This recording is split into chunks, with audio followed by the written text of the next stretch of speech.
The biggest video on my channel right now is about the Uproar Ryobi powered Home Depot RC truck that has amassed 28,000 views to date and is continuing to grow, and I'm quite happy about that. And it was actually not that bad an RC. So you'd imagine my surprise as I'm walking through Walmart today and I see this, which looks like almost the same RC. We've got a very similar looking box with a drill battery. The biggest claim, which is pretty exciting, is right here, 30 miles per hour. Now, Mr. Ryobi truck there was only claiming 20 miles an hour. So here we've got 10 miles per hour faster. Not a big difference, but it is when you consider 20 to 30. That's, oh boy, I'm gonna have to do math here. I don't know. It's a big percentage increase. Let's just put it that way. I believe the way that they plan to do that is right here. Now, if you remember, Mr. Ryobi truck was 18 volt. We've got 20 volt. This is a two-wheel drive truck. This is not four-wheel drive. I can't see any claims of four-wheel drive. So this way, it's going to be very similar to that Home Depot truck, and it's going to be fast. And it looks like the same truck. Like when I'm looking at this box, I'm looking at that body, and it looks so similar. But here's one other big difference. This is actually a licensed product. I see F150, and apparently on the front it's going to have a Ford logo. That's pretty cool. They're actually paying for licensing fees, and it's a little bit more expensive. I paid $89 for that Home Depot truck, and this one I paid $110 for. One thing that we don't see on this box that we saw on that Ryobi was a claim of hobby grade. Now this one says Pro Series, so I think that that's their way of saying, hey, this is better than your average RC, toy grade RC, but it's not hobby grade, because man, that thing was so not hobby grade. But let's pop this thing open and take a look at it. Definitely need to give yourself some time unboxing this thing. Really well secured. Not only do you have the normal cable ties holding it in, but now it's even screwed in. Okay, my hand is hurting. So that was 1, 2, 3, 4, 5, 6, 7, 8 screws with a horrible screwdriver. If you're buying this, make sure you have a drill handy, because that was painful. Look at how long these suckers are. That was not fun. Okay, here's what's in the box. Simple charger, wall plug-in. We've got a barrel connector, and that's going to plug in right there. Looks like a drill battery. I'm not sure what that would be from, but it is a 20 volt lithium. That's where we get that power, potentially where we get that extra 10 miles an hour from. Let's look at the truck. Oh, transmitter first. Okay, so this looks exactly like the Kid Galaxy remote that we had with the crawler that I did, except that we've got a neat little feature here. Oh, that's neat. Training mode and full speed mode. So this is going to be really good for somebody that's wanting to give it to a kid and they don't want them to have full access to all the power, because it's fast. Let's take a look at the truck itself. So I haven't taken off the body yet, but I can tell you just by looking at it right now, like this looks and feels almost identical to the Home Depot. What the heck was that thing called? It looks and feels almost identical to the Home Depot Uproar that I had. Suspension is the same springs, but as I mentioned in that video, at least it does have some suspension. Let's take the body clips off here and take a look underneath. Look at this body first of all. Ford logo, sweet. I like that. That's a pretty nice looking body already, especially once you get a licensed product. It's kind of weird here. You can see how they did the separation between the front and the rear window, but when you look at the texture here, you can see that this is where that post was originally supposed to be. So somebody screwed up in the graphics design of this. Nice big Ford on the back. Ooh, it's a turbo. I didn't realize that. All right, looks good. Okay, let's look at the truck itself. And that is, oh, it's so similar, but I can't say that it is exactly the same as the Uproar. It's got a lot of the same parts. This part looks very similar. Let's look at how the battery goes in. It's a much lighter battery. That would definitely be an advantage. So it goes in there like that, and then clips in. Clips in. Okay, maybe I should read. 420-volt battery from Dewalt. Oh, isn't this interesting? These arrows here. What do they mean? What do they mean? I don't want to read directions. Come on. Work. Slide in.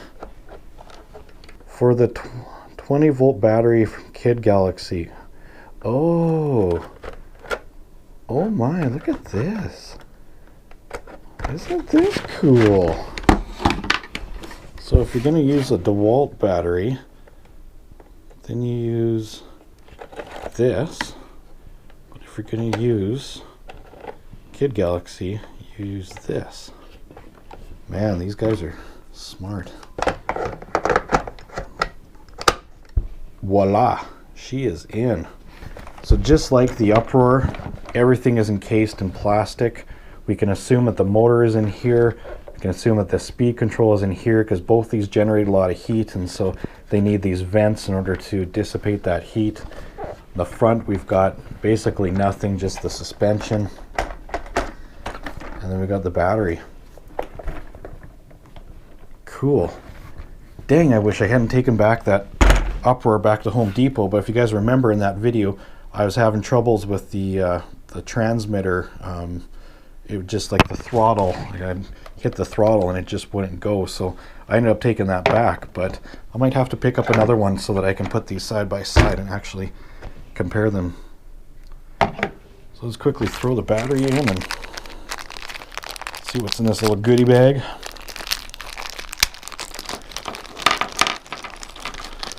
What have we got? Ooh, mystery parts. I do not know what these are. Oh, wheel wrenches? Yeah, look at that. Oh, and they were loose. So why would they give you 2 wheel wrenches? Maybe I will have to pick up the instructions. And battery cover. Screwed. Now something that I like about this truck is that in order to get access to the batteries, no screws. That is a big plus. If you remember when I did the review on the Kid Galaxy Costco crawler, that truck had 2 screws holding the battery cover on. I don't like stuff like that. It just makes it so much harder to access stuff. Let's turn it on. It is searching. Turn on the truck.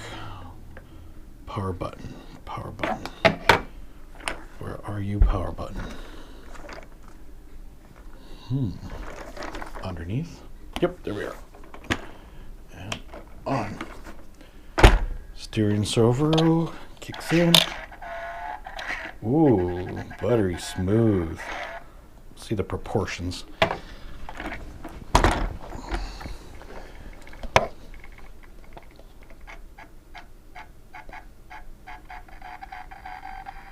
Nice.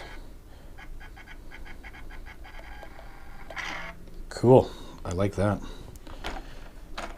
Little metal roll bar is kind of neat. Gives you some place to grab onto the truck.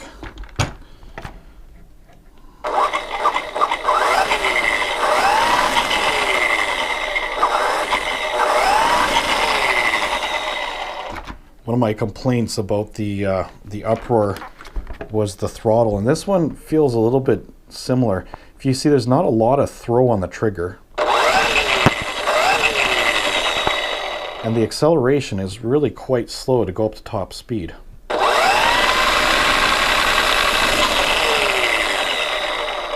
I don't think that they're giving you full speed access. We're in training mode right now, so let's flip it over to full speed mode. Doesn't change the throttle response, still a little bit on the slow side. Woo!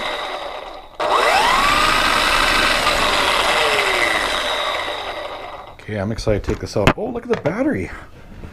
What's going on there?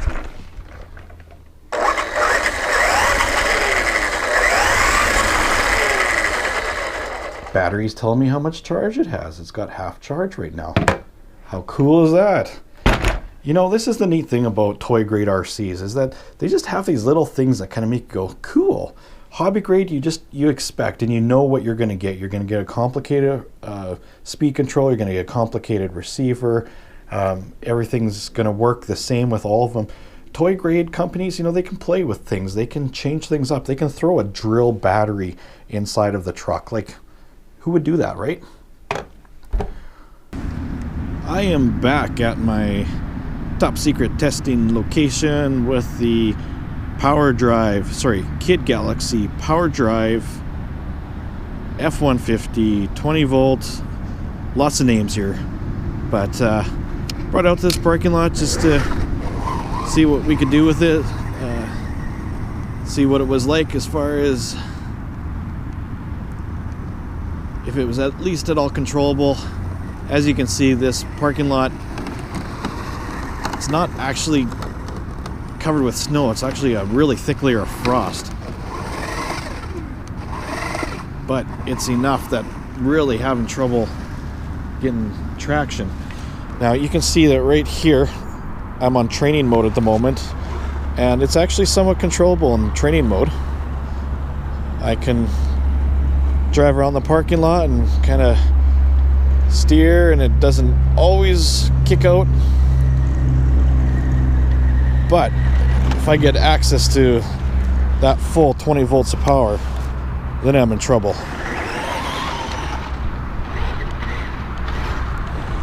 And it's just pretty hard to control at this point. If I ease into it, it'll be okay for a little bit, but as I'm trying to get up to top speed, that's where it really starts to have trouble. Another thing that's really affecting the performance of it here too is the suspension is not dampened. These are just coil springs. Oh, look at this. That's a similar problem that I was having with another RC that's very similar to this. Just no throttle all of a sudden. Wonder what's going on there. And then all of a sudden it comes back, and then it goes. Well, it's interesting that that's happening, because the Ryobi Outrage, or whatever the name of that thing was, is basically the same RC as this one. It just seems like too much of a coincidence that I'm having the same problem. I wonder if it's the safety features in the RC that are just kind of going wonky, that they're saying, no full throttle for you. It's not a dead battery. I wonder if it's the fact that it's a lithium battery and we're outside. It's pretty nice out, but it's not the temperature, the operating temperature of lithium batteries would like to work at. I'd like to give it a full speed run, but I realize that I don't have anything to attach my phone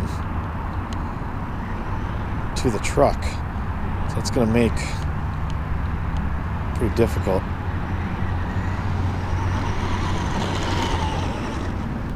Performance-wise, though, she's really lacking. And again, I think it might have to do with the batteries getting too cold.